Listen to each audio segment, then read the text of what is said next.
Today I'm going to show you how to make a Teocalli.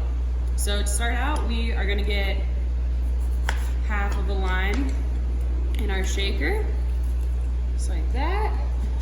Then we're going to muddle just a little bit of mint, 3 or 4 leaves. You can kind of eyeball it. Muddling, you're going to want to do it nice and soft. You don't need to be pounding on it. Then we're going to add an ounce of our honey lavender syrup right here. There we go. There's that. Then we're going to do 3 ounces of our cucumber infused rum.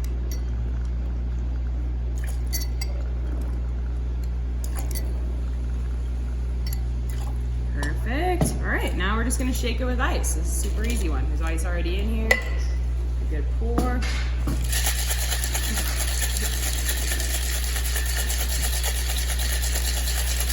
All right, sweet. Now you're going to want to use a strainer to strain it into your martini glass so you just don't get any big ice chunks in there.